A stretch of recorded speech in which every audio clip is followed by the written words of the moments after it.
Yo guys, welcome to the Zelda fiction. Today we are gonna see, what if Naruto was the mighty emperor of the West? Part 2. If you end up liking this video, please consider subscribe, so without further ado, let's get into the video. It took only a few minutes to relocate the entire council of Konoha and the newly arrived visitors from the front gates of Konoha into the private council chambers. Several Anbu and Jounin had to provide crowd control, as some of the civilian and shinobi in the crowd were calling out and demanding that these thieving visitors return their precious namikaze heir. As the guests entered the Hokage tower and were being led to the East Tower and asked to wait until the council room was prepared for them, Walter was enjoyed taking his time to view of the many artwork pieces and literature written by past heroes, sages and kages of the village. Second brother simply chose to kick back and relax while fiddling with his knuckle duster gauntlet as he leaned against the wall. Ichiraku was happily sitting on Ken-chan's shoulder devouring a box of chocolate that was given to her by Walter to behave herself until the meeting was over. Itachi was having a ball staring straight into the face of the Anbu with his one eye, daring them to challenge him as he leaked a little bit of his kai towards them. The Anbu, though were able to stand, found that their bodies were shaking. It was a short 5-minute wait until the council doors opened, and with a breath of relief from the guarding Anbu, that the group was permitted to enter and were seated in the middle of the room. With the shinobi sitting to the right side of them and the civilian and elders sitting on the left. With Tsunade sitting in front of them. Starting off the meeting, Tsunade stood up and gestured with her open arms as the Gondai Hokage Senju Tsunade. I welcome you all to our humble village, and firstly, I would like to apologize for the actions of the civilians and some of my own shinobi for their choice of words while we walked here. And bowed respectfully towards the 4 visitors. And we thank you for allowing us entrance into your village and do not fret about those comments from the people of your village, Walter replied back with a smile as he and the other 3 bowed before the Hokage. As the visitors and Tsunade finished bowing and returned to their seat, Tsunade and Walter, the 2 elders Homura and Kaharu stood up. Kaharu tapped her hand onto the desk and began to speak. We wish to know why has one of our beloved and strongest shinobis now imprisoned in your lands. After all, we elders and those of the council were not informed of Jiraiya being even sent out to your land. Both elders waited and noticed Walter had not even turned to acknowledge them. Hokage-sama, is it often that you have others speak on your behalf? Walter inquired to the Hokage without looking away from the Hokage after all, as Walter then proceeded to take out the very same scroll he presented to her at the front gates of Konoha. This letter is addressed to you and you along, Hokage-sama. Walter then slowly moved around the table and handed the scroll to Tsunade. Directly. This is an outrage and insult. Homura shouted, trying to get Walter to look at them, but was angered greatly by the fact Walter kept smiling and he never gazed upon them. Within that scroll is the information you need to know about our visit, Hokage-sama, Walter said as he then returned to his seat and sat down, keeping his attention to Tsunade only. Tsunade nodded and took the scroll from Walter. Smirking mentally at the fact that the 2 old crones were not getting their desired attention, she opened the scroll slowly and was amazed, if not for the fact it was from an important letter. Notice from a foreign leader addressed to her specifically. She would have been amazed with the craftsmanship of the artwork bordering the parchment. She then coughed, getting everyone's attention as she began to read off the scroll. The Senju Tsunade, Gondai Hokage of Konohagakure inhabiting Hai no Kuni. I write this letter on behalf of His Royal Majesty the Shodai Kinte of the Western Empire.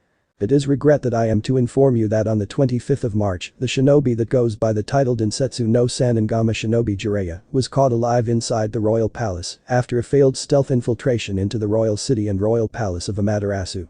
Under the laws of our empire and our interpretation of his action, this could be seen as an attempt on our emperor's life and therefore seen as an act of aggression that could lead to a state of war between our countries.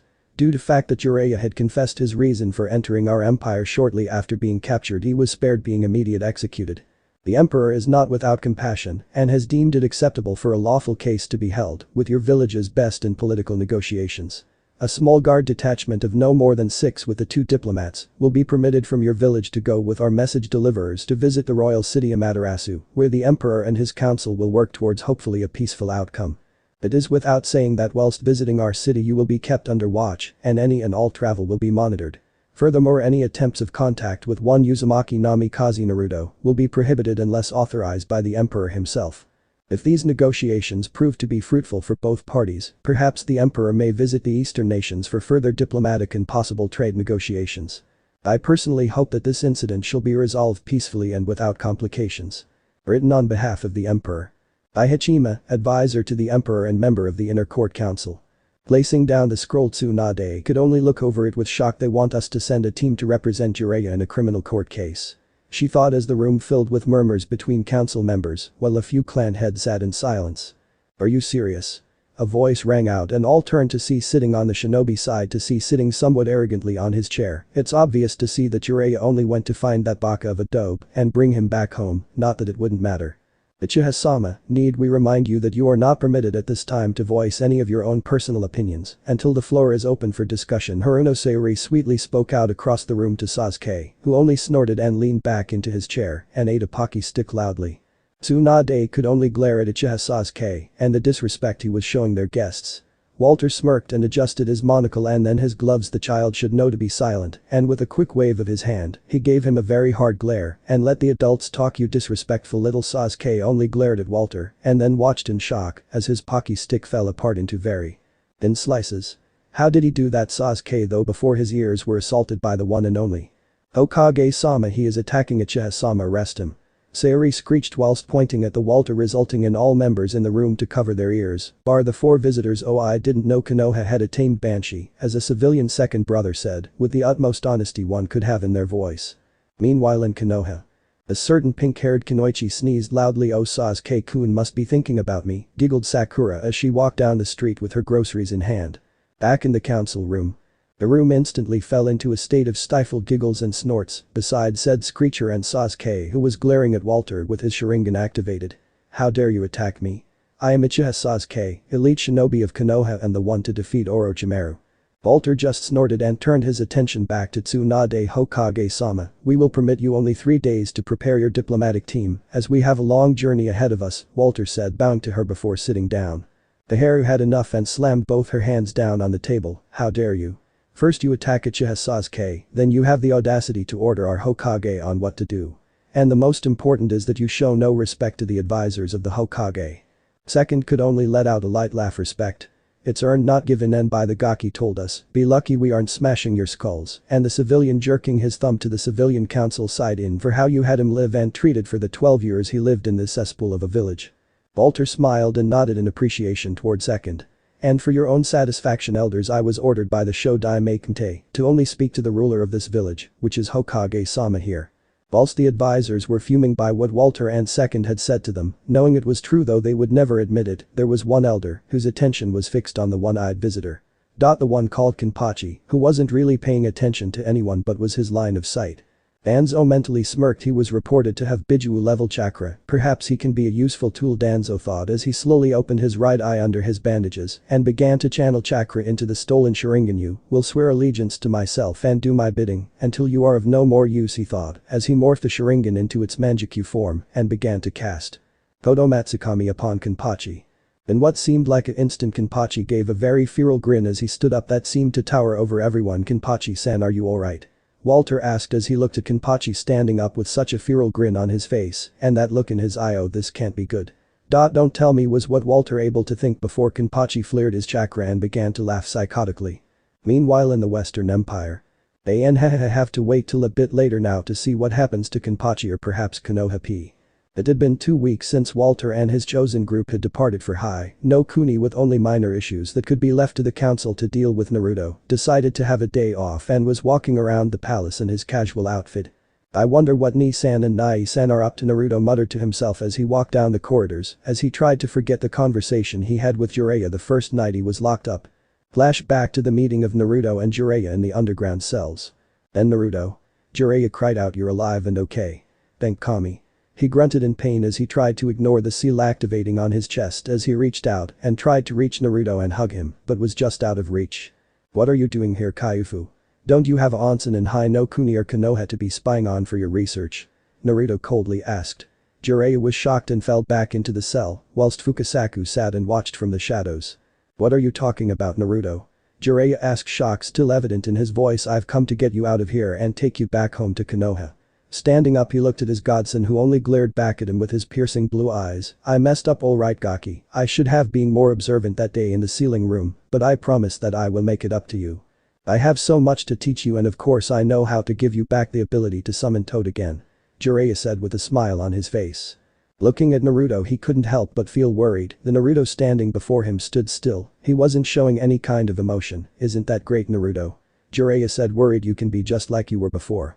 Shut up, Naruto screamed, shocking Jiraiya to the floor once more. Do you think I want to go back there? Naruto asked, anger lacing his voice, and why would I want to go back with my Kaiufu who left me alone in Konoha for the first 12 years of my life? Naruto took a step closer to the cell bars who taught me with only the barest of instructions and left me on my own without any further assistance to go peep on women and spend my hearty AR and TRIO in those cheap whorehouses. Taking another step closer, he watched as Jiraiya moved away, and who was it who just SAT back for a whole year before getting off his ass and actually look for me? Naruto all but yelled, flaring his chakra. Jiraiya could only sit there and look on in horror as Naruto tore him a new one and felt he was losing the little hyperactive boy he once knew. What happened to you, Naruto? Is it because the seal broke? And in that instant Naruto's blue eyes seemed to have darkened. Yeah, I did change once the seal broke. After all, I finally found out who my parents were after they appeared to repair the seal and asked why didn't my Kaiufu look after me like you promised. Jiraiya's face dropped as he started to shed tears and to hide his shame-filled face. Oh Kaiufu, are you going to tell me why you left me abandoned in Konoha for all those years and only took notice of me when Naruto placed his hand over his stomach when the Biju sealed within me was threatened? After all, I wasn't guarded and trained like other hidden villages in Ichiraku after all. I had to try and learn by myself how to live in a village that was only happy to see me fall down and celebrated the day I was stolen. So tell me, Jiraiya, why should I keep calling you Kaiufu? Since you never did the one thing my parents Namikaze Minato and Uzumaki Kushina asked of you before I was born.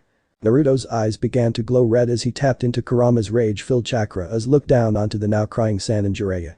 Naruto, calm down, you're pulling out my rage and hate-filled chakra. Kurama groaned within his seal as he returned to sleep. Naruto, though listening to Kurama and began to cut his use of the chakra, was still full of anger as he kept pressing his Kaiufu. You should have seen their faces after they repaired the seal and asked what had happened to you, as the moment you put the Kuchius no Kyaku Fukin no Jutsu onto me, it damaged the Haki no Fukin Shiki and they couldn't see anything outside the seal. Oh, how fun it was to tell them of everything that happened after you sealed me and how that you had several chances to save me after that, but knew peeping on ladies at onsens were more fucking important for you.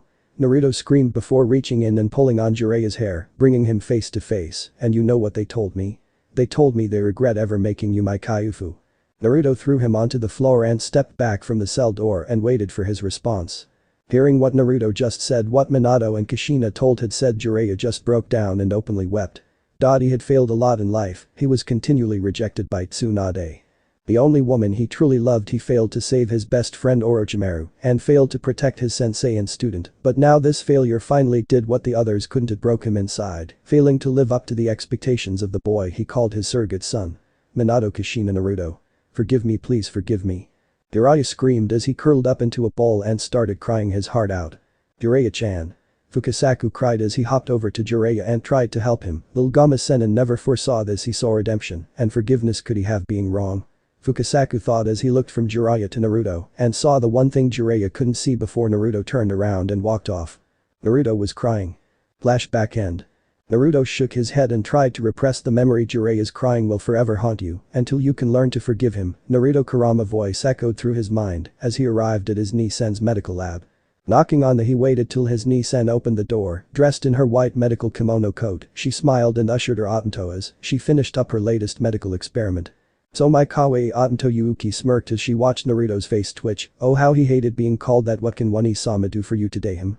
Yuuki said as spun around on her workbench stool, the big block of glowing white blue ice. I just came to see what you are working on, Ni-chan, and what's with the glowing ice? Naruto asked as he pointed his finger at said ice cube. Yuuki grinned as if she was given a shipping crate full of Pocky. This Otanto is from the northern ice fields. Thanks to your awesome Ni-chan summon contract, I was able to acquire this chakra-enriched ice, which will help me greatly in my Iram no Jutsu, and with a few special surprises. Hehehe. Yuuki began to giggle as she petted said ice cube.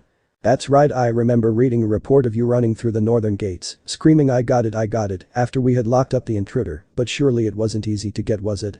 Naruto innocently asked. I mean, you didn't offer anything that you didn't own now, did you? Yuuki smiled and nervously laughed. Oh no, Otanto-chan, I would never offer anything like I did last time. But I did offer Yami to settle the debt. Naruto just blinked at his Ni-chan, laughing nervously as she rubbed the back of her head. I don't know if Yami's gonna thank you or kill you for that, sis. Laughing it off, Yuuki then took Naruto around her medical workshop, showing off some new medication she had made and some shinobi samurai stimulants that could be used safely on field during combat. Oh, by the way, Ni-san, where's Nai-san? I wanted to ask if those repairs have been done yet. Yuki smiled and looked at her. Last thing he told me was he was hunting for a new ingredient for a new poison he was making. But that was since last week, wonder what he is getting. Anyway, let's go grab some ramen, I'll buy you a bowl, Yuki said as she hung up her medical kimono coat and walked out with her Otanto. In the western forest. Yami grunted as he continued to climb up the waterfall, only wearing his shinobi pants, sandals and a collection bag. He used his hair to anchor into the waterfall's wall as he began to scrape off some residue and plant life that was growing there. Finally got in the water root algae. Yami sighed in relief as B continued to climb up the rest of the way up the waterfall. After 15 minutes of looked out across the landscape and sighed as he saw the city of Amaterasu shining in the distance. To think that this land used to be ravaged by the horrors of war. Gently rubbing his eyes, he looked at his bag full of ingredients. I should really start having apprentices or make Otanto teach me that Kage Bunshin no just let the clones do the work. Chuckling at his own joke, he sealed up his bag to make sure nothing would fall out. He stood up. Well, better get back home and start cooking up a storm. Stretching his back, if one was watching him they would see Yami's body was covered in multiple scars. One distinct one could be the short 15 centimeters scar that ran across his solar plexus. Well, better take the express back down. Smirking, Yami bolted and jumped off the waterfall's edge and plummeted down. Before even reaching halfway, his hair shot out in multiple directions, latching onto anything to slow him down, and slowly crawled down the waterfall's face and lowered Yami onto the ground. Upon reaching the bottom of the waterfall, Yami just shook his head as his hair retracted into his ankle-long hairstyle. You're never gonna let me embrace the sweetness of death, are you? He said to no one in particular as he began jumping from tree to tree, headed back towards the city. Meanwhile, Konoha's council room of doom. The shinobi council and the squad of Anbu guarding the room with the respectable elders and Tsunade were now watching Kenpachi as what they could only describe as golden chakra poured into the room. The civilian council had already passed out the moment Kenpachi had started flooding the room with his kai, as the rest in the room are trying their best to remain conscious. Alright, who did it? Kenpachi screamed, grinned like a madman as he slowly moved his hand onto his katana. Who dares challenge me to a fight? As his chakra and kai began to fill the room up. What power was the thought that every trained shinobi thought in the room that was still conscious as they could feel the pressure from the chakra, seemingly wanting to push them against the wall and explode out of the room. What happened? He should be under my control. Danzo seethed in thought as he quickly cut off the chakra connection to Shisui Sharingan and closed his eye. Kodamatsukami lets me go into anyone's mind and do as I say, so why isn't he? Danzo thought as he began to join what everyone else who was still conscious was doing, backing away from Kenpachi and pressing themselves against the wall. What is going on? Tsunade screamed, part in frustration for the sudden show of violence and part in horror as she had never experienced someone build up their chakra and kai so fast. She struggled to remain conscious as the chakra and kai Kenpachi was releasing seemed to be filling up the room and one would say crushing them under it.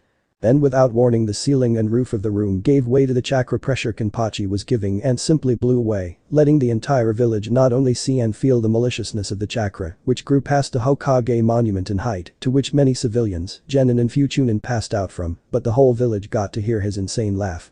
Walter stood still, unaffected by Kenpachi's sudden explosion of chakra and simply fixed his monocle as he turned to Tsunade. I'm afraid someone in the room has challenged Kenpachi to a fight. Tsunade looked in disbelief as Kenpachi slowly drew out his worn down and what one could say badly chipped katana.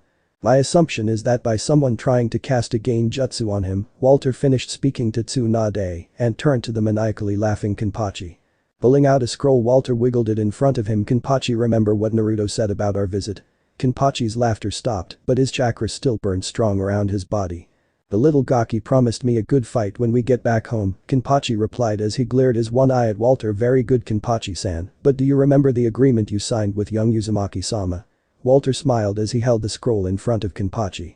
The what seemed like an eternity to everyone else still conscious in the room, but was only a good 20 seconds. Kenpachi stopped flaring his chakra and kai and snatched the scroll from Walter. You're no fun, Walter. Kenpachi groaned as he took his seat and waited. The remaining conscious council members were flabbergasted as Kenpachi's sudden rampage simply stopped. As Ken-chan. Did you have to ruin my chocolate time? Yuichiro screamed and began banging her sheathed katana against Kenpachi's head, who only groaned in annoyance as a reply. Walter hurried over to Tsunade and bowed before her. I'm sorry, Hokage-sama, for the damage caused by Kenpachi, but without the Shodaime Kente here or Uzumaki-sama calming down Kenpachi is near impossible. It's only fortunate that Uzumaki-sama was able to make a deal with Kenpachi, offering to help Tsunade up. He smiled. After being helped up by Walter, then her Anbu squad Tsunade called for a recess to the meeting until tomorrow and to inform the village that everything was under control. Out of all the people in the room, only 2 people were outraged by the show of power. Danzo for his inability to control Kenpachi with his Kodamatsukami. It seems I will have to go and see if the implant is wearing off. My Kodamatsukami has never failed me before, he thought to himself as he left the tower to his personal residence. The second was Uchiha Sasuke. How dare someone have power that exceeds my own? All power like that should belong to the Uchiha automatically. I have to find out how he is so strong. As he headed off to his clan compound to figure out a plan to find out how to get the same power for himself.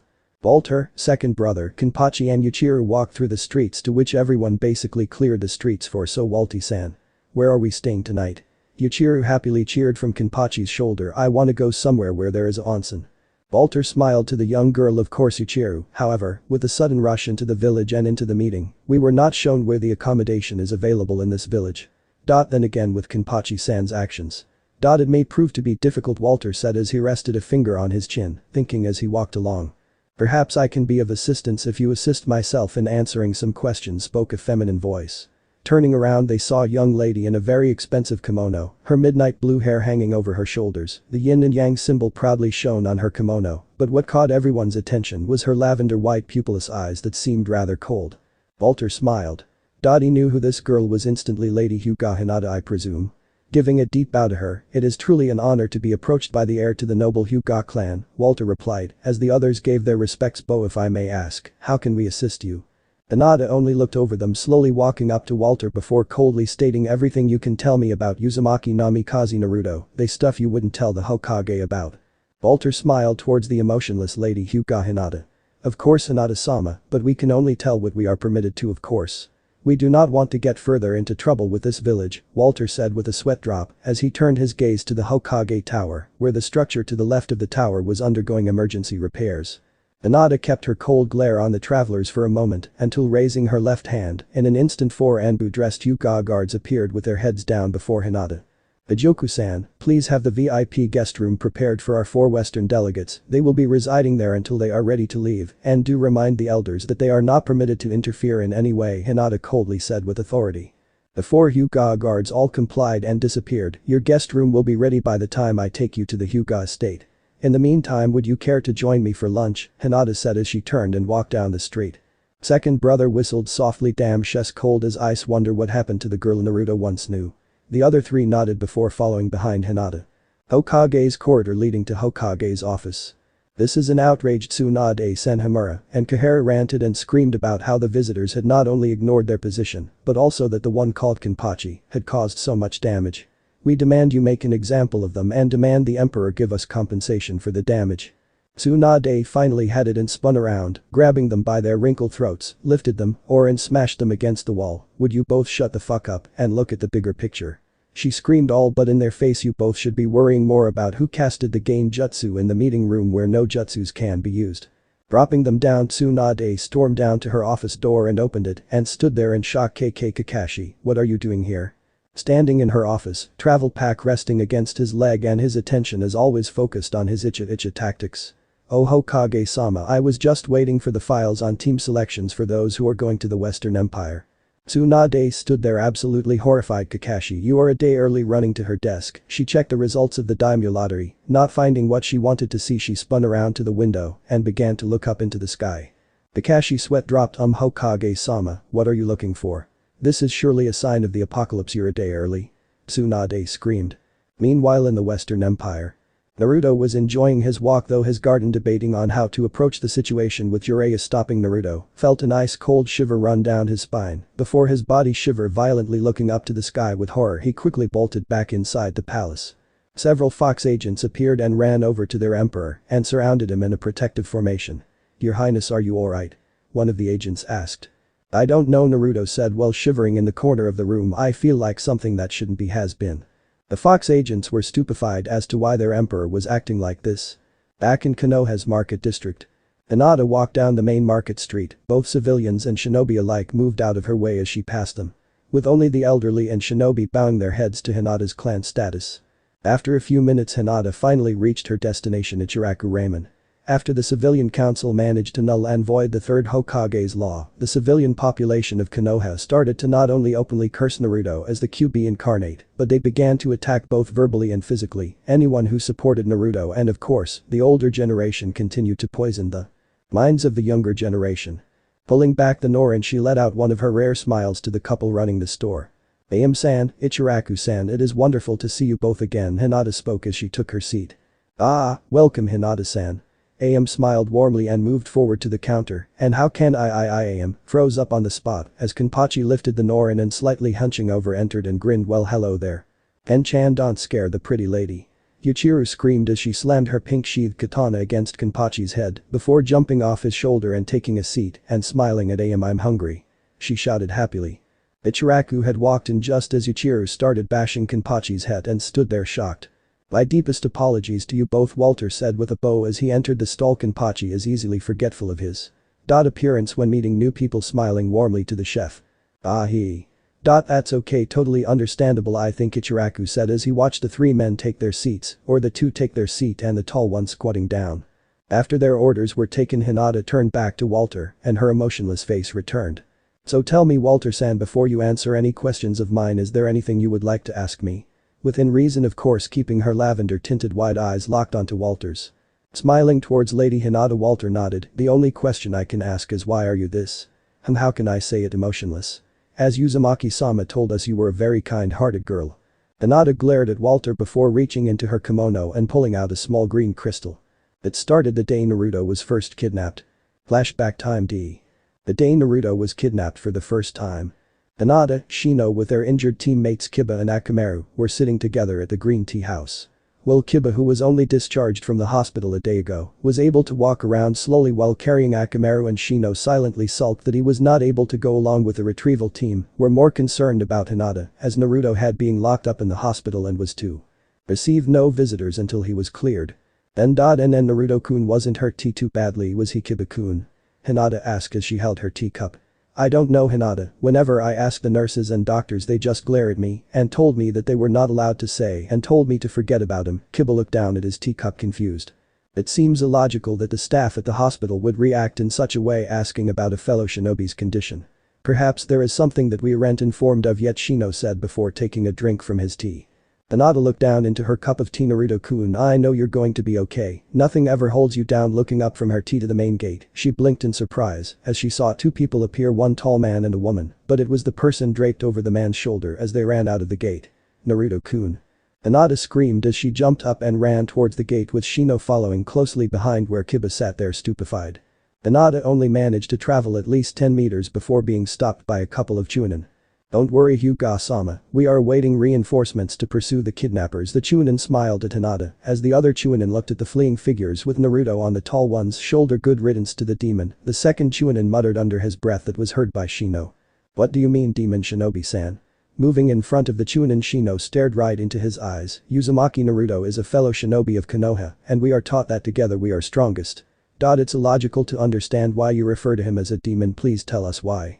As Shino spoke to the shinobi. "Garrett, shut up. You know it's forbidden." The Chunin screamed, looking around worried. "I know, Jaiusan," Garrett snapped back at Genin, "like you would never understand the danger that is that demon." Shino glared through his glasses, mind you, at the Chunin named Garrett as his Kakashi started to buzzing angrily inside him at the comments. "What do they mean? If only we knew," he thought as a squad of Anbu suddenly shot past the group.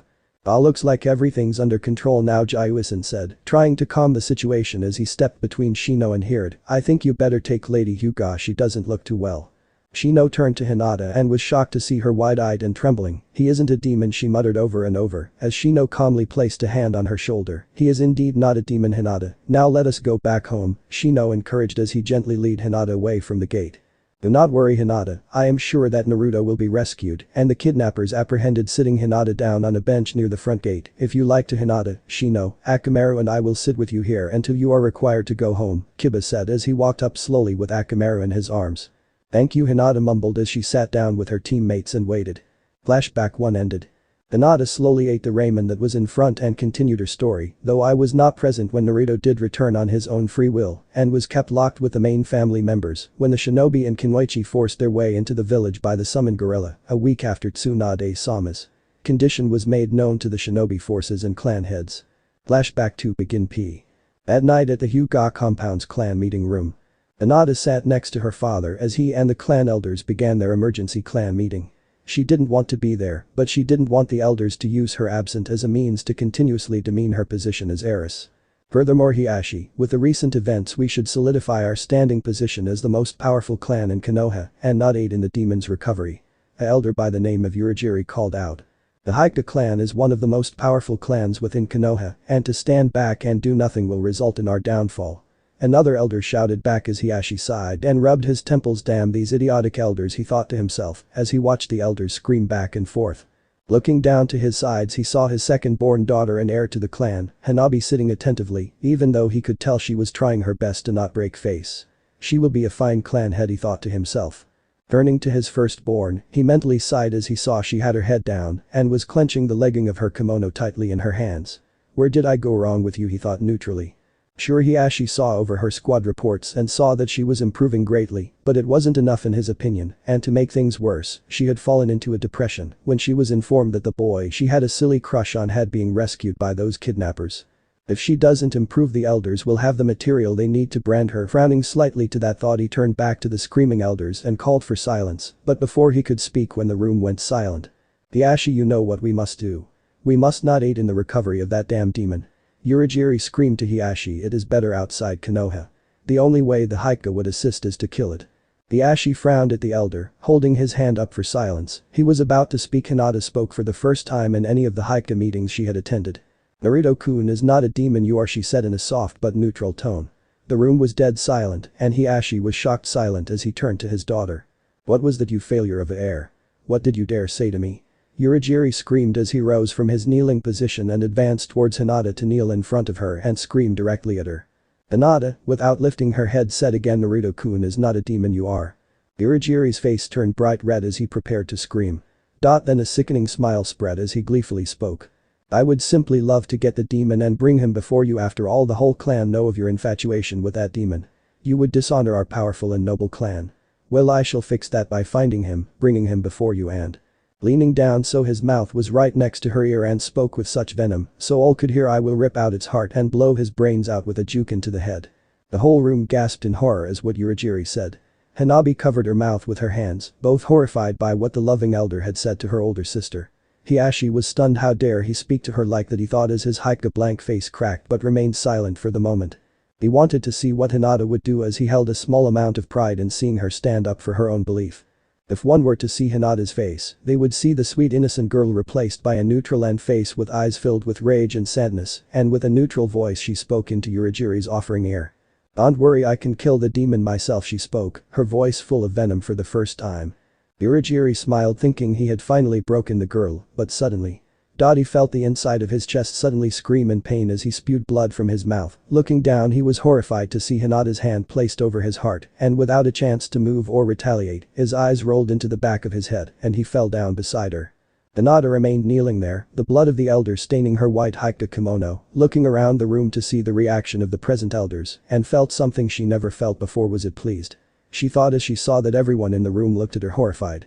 Turning to her father and sister, she saw her little sister Hanabi both horrified and crying as she held onto her father's robes.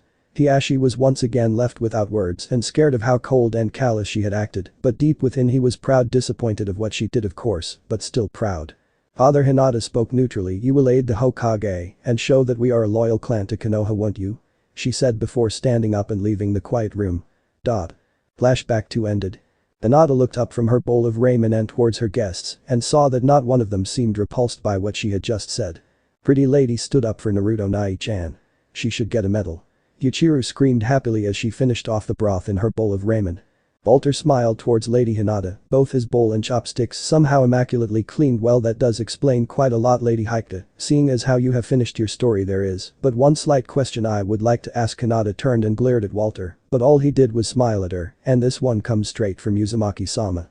Hinata froze, and her emotionless face broke with a light blush across her cheeks. And Naruto-kun has a question for me? Hinata asked in true disbelief. Yes, Lady Hyuga, he asks if his most precious person is still hold on to his most cherished treasure. Hinata blinked shocked and placed her hand over her heart.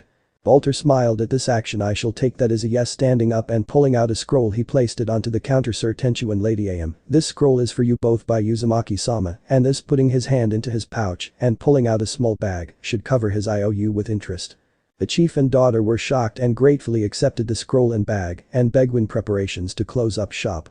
Well, Lady Hyuga's second brother said as he took out a travel flask from his coat and took a swig from it, if it is allowed I would like to see where we will be sleeping tonight. Walter turned with a sharp eye to second brother who simply shrugged it off and took another swig. Kenpachi managed to get out of the stand without breaking anything with a now sleepy Ichiro on his shoulder. Ken-chan. I wanna go sleepy, she muttered as she rubbed her eye. Sure, this way, Hinata said as she tried to compose herself back to her emotionless self, while her heart was doing backflips and beating harder than it ever had.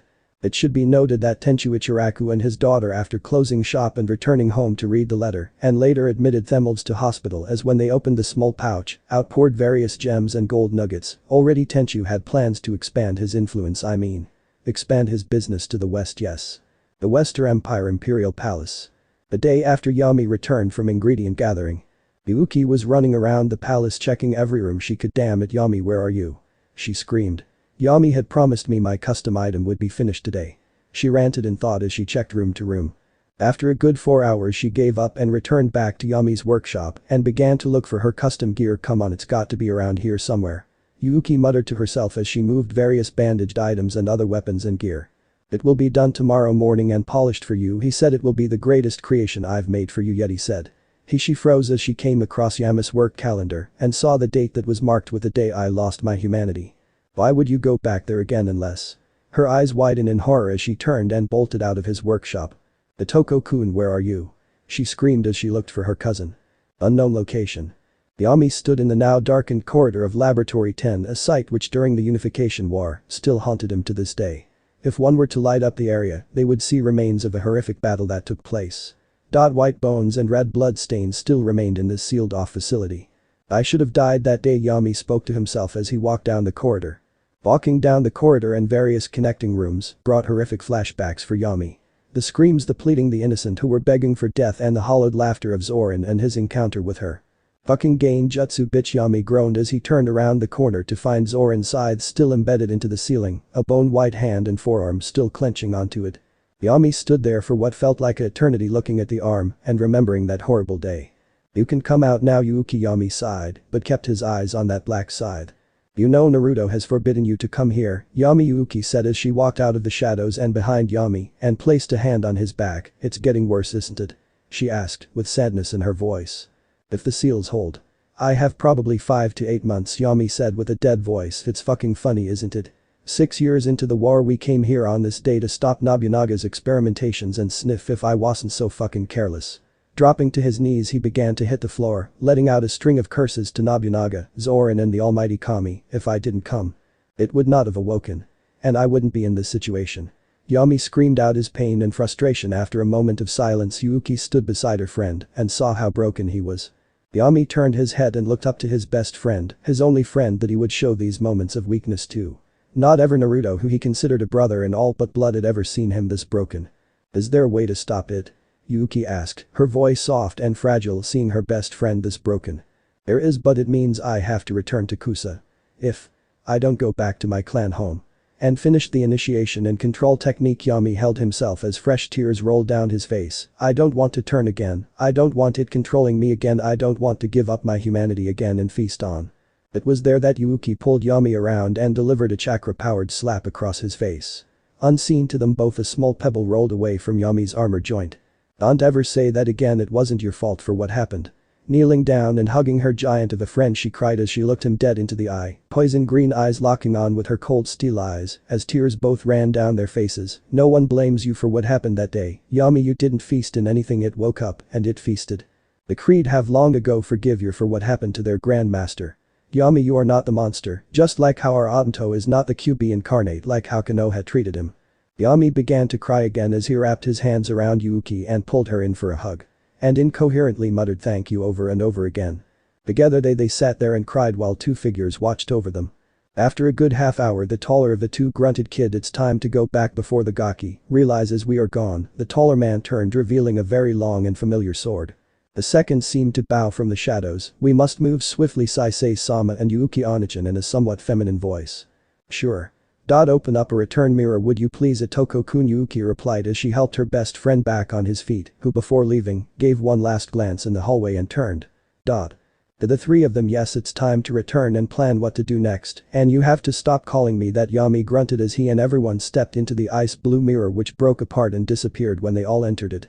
It was a good 15 minutes before Pebble rolled back into the light, and with a puff of smoke, Naruto stood there, and he too looked at the side in the ceiling.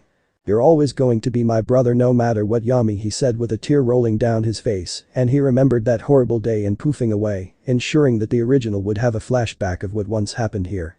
The end. So how was this part? I hope you like it. And if you like it, share this part with your friends and like the video too. And don't forget to subscribe our channel for daily awesome fanfiction. Okay, it's time for me to go. Bye bye.